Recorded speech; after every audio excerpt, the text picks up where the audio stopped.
Olá, tudo bem? Com esse vídeo eu dou início ao estudo no livro do profeta Abacuque. O livro do profeta Abacuque tem 3 capítulos. Hoje nós estudaremos até o versículo 4 do capítulo 1. O nome Abacuque, ele tem origem no hebraico e significa abraço. Mas o nome Abacuque também tem uma origem assíria e tem a ver com o nome de uma planta que os assírios usavam para fazer assim o contorno dos seus jardins. A origem hebraica pode ter a ver com a relação que Deus estabeleceu com o profeta, abraço. Já a origem assíria pode ter a ver com a influência dos caldeus sobre a cultura judaica. O texto do profeta Abacuque foi escrito originalmente aos judeus, ao Reino do Sul, especialmente porque o Reino do Norte já tinha sido levado para o cativeiro. Então Abacuque escreve originalmente o seu texto ao Reino do Sul, aos judeus. O propósito de Abacuque, o propósito do livro de Abacuque é guiar o povo de Deus naquele momento adverso, guiar em direção à fé em Deus, de maneira que esse povo de Deus continue tendo fé em Deus, mesmo diante daquela dura adversidade que foi imposta pela ocupação dos caldeus e o consequente exílio do povo de Deus que foram levados para o exílio babilônico. Então, o propósito do livro de Abacuque é guiar o povo de Deus em fé, para que esse povo continue crendo em Deus, continue esperando em Deus. A lição do livro de Abacuque, a principal lição do livro de Abacuque, está resumida no versículo 4 do capítulo 2, que diz: o justo viverá pela sua fé. Mas veja, não é assim uma fé teórica, não é um sentimento, mas são atitudes que incluem assim a capacidade desse povo de Deus se sentir seguro por Deus, mesmo diante de toda aquela adversidade, mesmo diante daquela brutalidade que eles estavam sofrendo. Ainda assim, eles deveriam se manter seguros, eles teriam atitudes que indicavam que eles se manteriam seguros, crendo que o que os aguardava, apesar de toda a dura realidade, era um futuro glorioso.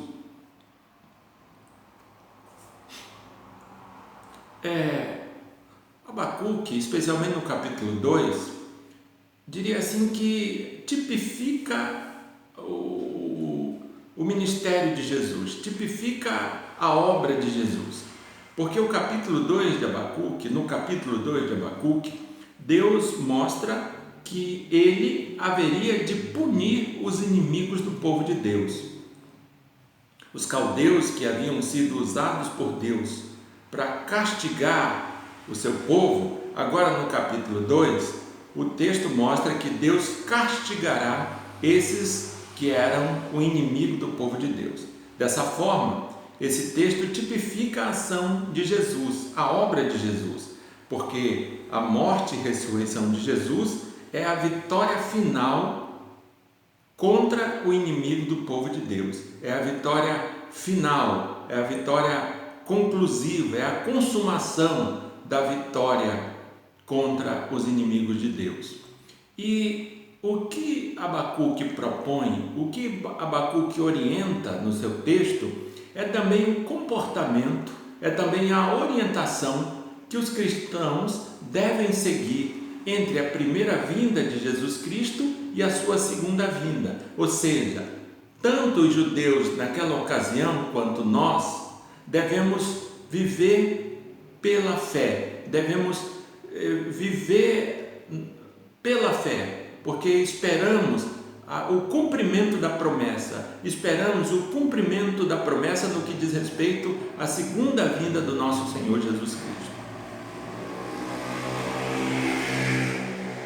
E entrando propriamente no texto de Abacuque, e especialmente se considerarmos essa porção de texto no capítulo 1, do verso 1 ao verso 4, nós vamos ver que às vezes a palavra de Deus é contra o seu povo, e é disso que os versos de 1 a 4 vão tratar. Às vezes a palavra de Deus é contra o seu povo.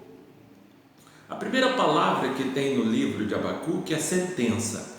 Esse termo hebraico, normalmente ele é usado no texto bíblico para demonstrar um julgamento contra nações estrangeiras. Mas nesse caso aqui, ele está sendo usado para mostrar, para evidenciar um julgamento não contra nações estrangeiras. Ele está sendo usado aqui para mostrar o julgamento contra o povo de Deus. E é por isso que eu estou te dizendo, às vezes a palavra é contra o povo de Deus, às vezes a sentença é contra o povo de Deus, o julgamento é contra o povo de Deus. E é este o caso aqui que Abacuque trata. Mas veja, quando eu estou dizendo que às vezes a palavra é contra o povo de Deus, isso não acontece de forma gratuita, isso não acontece por um acaso. A palavra neste caso aqui está sendo contra o povo de Deus porque havia pecado no meio do povo de Deus, porque o povo de Deus estava em pecado, porque a prática do povo de Deus era pecaminosa. Veja o que diz, por exemplo, o verso 2 do capítulo 1: Até quando, Senhor, clamarei eu e tu não me escutarás? Gritar-te-ei violência e não salvarás? Veja o que Abacuque está dizendo. E para que a gente compreenda, eu quero chamar a atenção a alguns termos que Abacuque usa nesse versículo. Ele usa, por exemplo, o termo violência, a palavra violência. E Abacuque usa essa palavra violência para resumir o momento que o povo de Deus estava vivendo. Esse momento era um momento de transgressão. O povo de Deus havia transgredido contra Deus, o povo de Deus havia transgredido contra a palavra e havia feito assim de forma insensível. Eles tinham transgredido contra Deus e contra a palavra e estavam vivendo como se nada tivesse acontecendo, como se nada tivesse acontecido. E qual era a consequência dessa violência? O caos social. Havia ali em Judá, em Jerusalém, um verdadeiro caos social. E isso era produzido, e esse caos social era fruto da violência, ou seja, da transgressão que o povo de Deus estava vivendo. Transgressão contra Deus e contra a sua palavra. Veja, somando-se a essa violência, somando-se a esse caos social, nós podemos trazer um outro ingrediente muito importante, o silêncio de Deus. Porque veja, Abacuque diz aqui no início do versículo: Até quando, Senhor, clamarei eu e tu não escutarás? O silêncio de Deus. Está um verdadeiro caos social no meio do povo em Jerusalém. E Deus não responde, Deus se mantém em silêncio. E a tudo isso, a esse silêncio, ao caos social, a esse silêncio, poderíamos somar um outro ingrediente também muito importante, que é a inação de Deus. É como se Deus estivesse de braços cruzados. É como se Deus estivesse vendo aquilo tudo e não estivesse fazendo absolutamente nada. Pelo menos era essa a percepção que tinha o profeta Abacuque.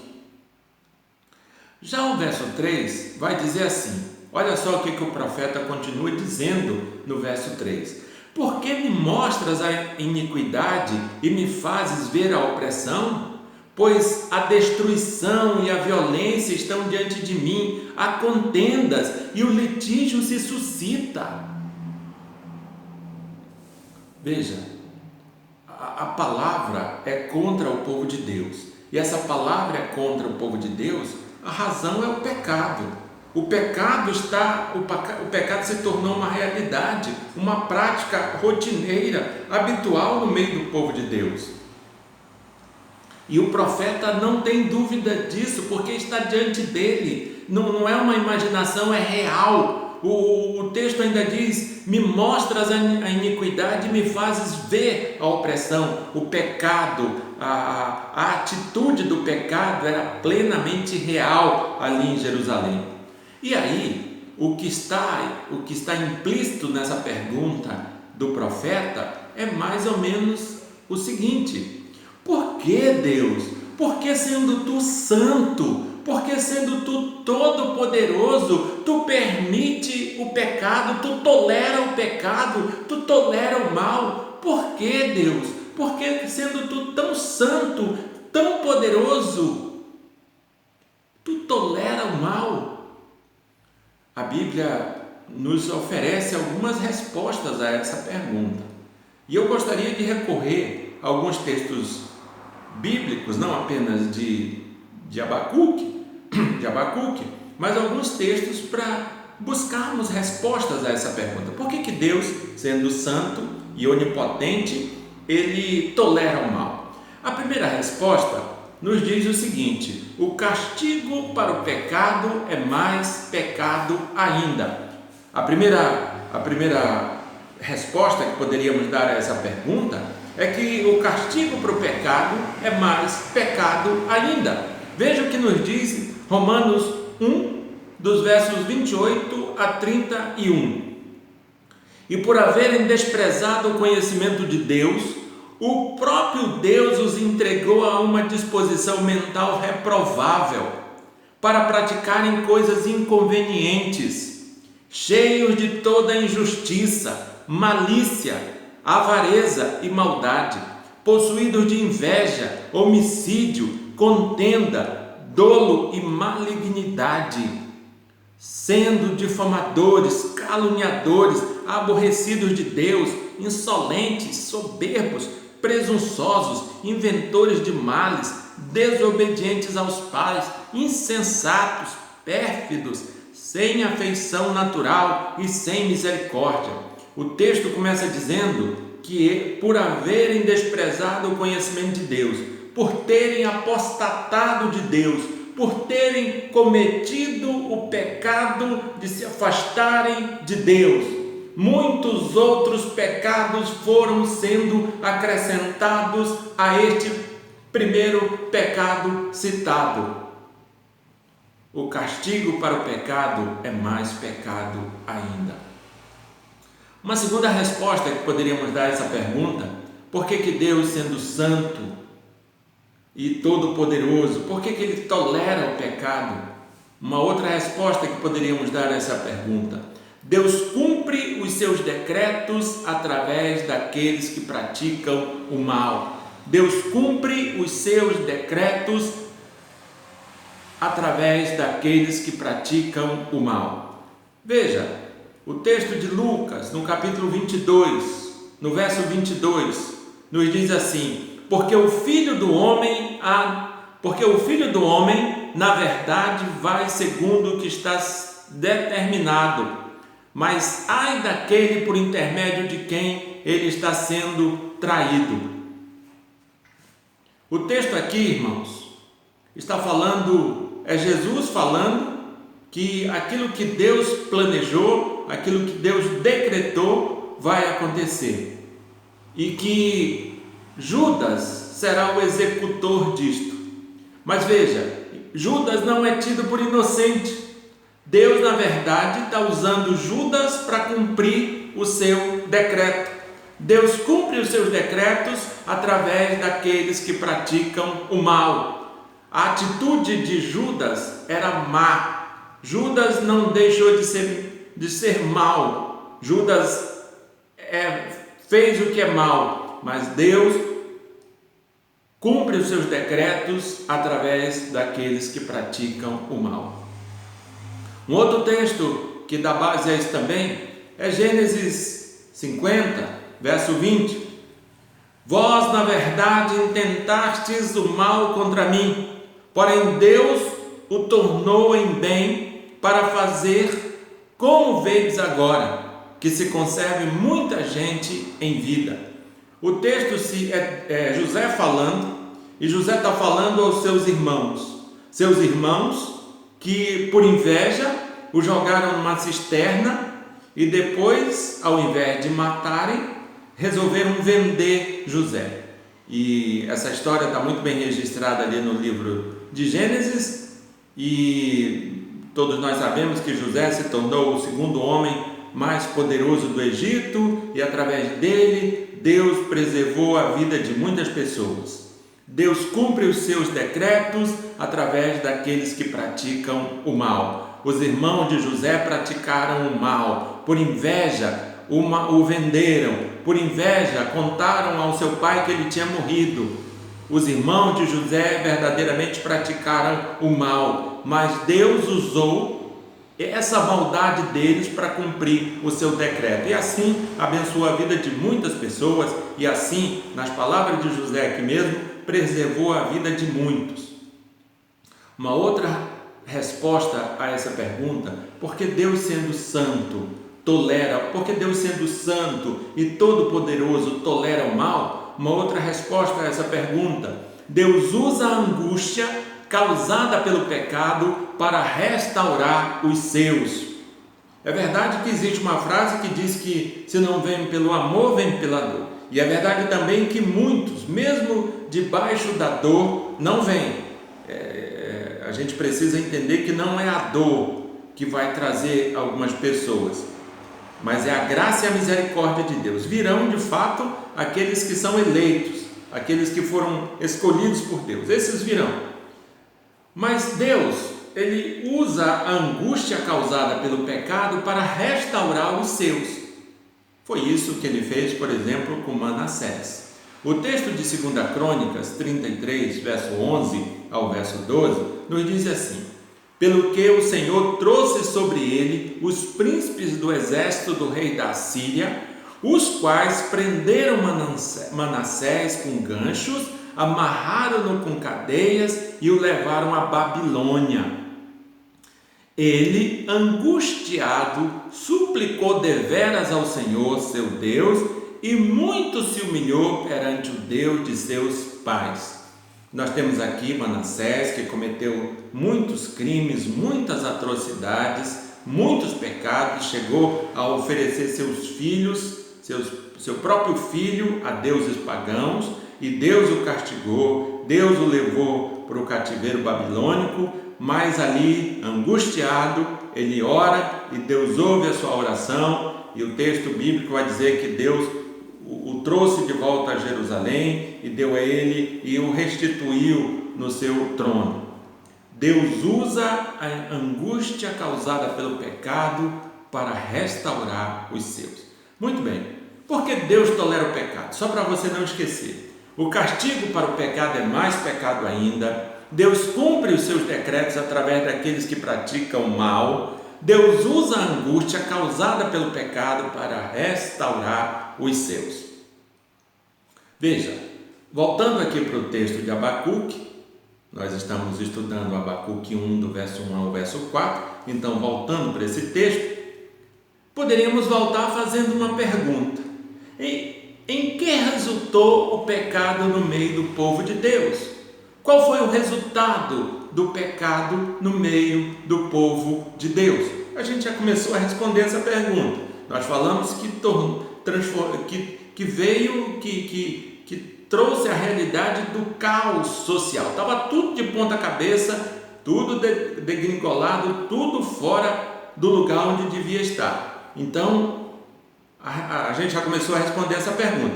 Mas o verso 4, ele traz mais ingredientes a essa resposta. O verso 4 diz assim: por esta causa a lei se afrouxa, a justiça nunca se manifesta, porque o perverso cerca o justo, a justiça é torcida. Alguns termos que é interessante nós compreendermos, para que a gente entenda o que o texto está dizendo. A lei a que Abacuque se refere era a diretriz, o padrão divino dado por Deus a Moisés. Então, essa diretriz, esse padrão divino havia se afrouxado, as pessoas não estavam levando assim mais a sério, não estavam mais considerando isto como sendo a palavra de Deus revelada.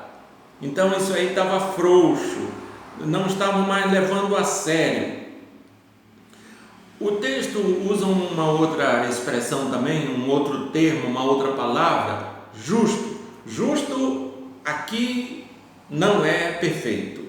E na Bíblia também, toda vez que a gente usa essa palavra, normalmente que a Bíblia traz essa palavra justo, dificilmente ela está usando essa palavra como sinônimo de perfeição. Não é. Justo no Novo Testamento é aquele que foi justificado por Jesus, por Deus, pelo sangue do Senhor Jesus Cristo. Aquele que foi justificado, aquele é o justo. O justo no Velho Testamento é aquele que aceitava a lei do Senhor para obedecer com fé. O justo no Velho Testamento é aquele que aceitava a lei de Deus revelada a Moisés, e aceitava essa lei para viver com fé, acreditando que aquilo tinha um significado muito maior do que os atos, do que o holocausto, por exemplo, tinha um sacrifício muito maior do que aquilo. Os sacrifícios que eram feitos tinham um significado muito maior. Então, o justo é aquele que aceitava a lei do Senhor para obedecer com fé. Um outro termo que aparece aí também no texto de Abacuque, no capítulo 1, do verso 4, é perverso. Perverso é o pervertido, é aquele que desobedece à lei. Mas veja, o texto traz uma informação muito importante. Perverso é aquele que em Judá rejeitaram ou alteraram a lei. O texto aqui não está se referindo simplesmente a um pagão, ao caldeu, ao ferezeu, ao cananeu. Não, o texto aqui está se referindo àquele que vive em Judá. O perverso aqui é aquele que em Judá rejeitou ou alterou a lei. O texto traz também uma frase que diz assim: o perverso cerca o justo. Ou seja, aquele que rejeitou, aquele que alterou a lei, ele cerca, ele sufoca aquele que aceitou a lei para viver por fé. O perverso cerca o justo, o injusto sufoca o justo, o que comete o erro sufoca o que comete o acerto. Qual é o resultado disso? Caos religioso, caos social.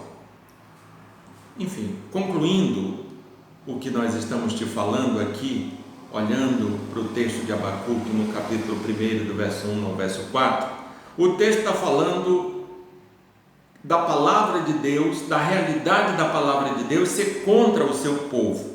E isso acontece porque o pecado tornou-se uma realidade no meio do seu povo. Isso é o básico que está acontecendo aqui nessa porção de texto. E que lição nós podemos tirar disso? É que todas as vezes que o pecado se tornar uma realidade, que o pecado for usual, for habitual na minha vida, na sua vida, se somos povo de Deus, a palavra de Deus será contra nós. Deus não tem compromisso com o pecado. Deus tem compromisso com o que é certo, com o que é justo, com o que é verdadeiro. Deus tem compromisso com a sua palavra. Então, se o pecado se tornou uma realidade na minha vida, na sua vida, a palavra de Deus é contra você, é contra mim. O texto de Isaías diz assim: se quiserdes e me ouvirdes, comereis o melhor desta terra. Mas se vocês recusarem e forem rebeldes, sereis devorados à espada, porque a boca do Senhor o disse. O que está acontecendo aqui nada mais é do que o cumprimento da palavra. Houve uma quebra de combina. O povo não obedeceu, o povo desobedeceu. O que veio foi a sentença, o que veio foi o julgamento de Deus contra eles.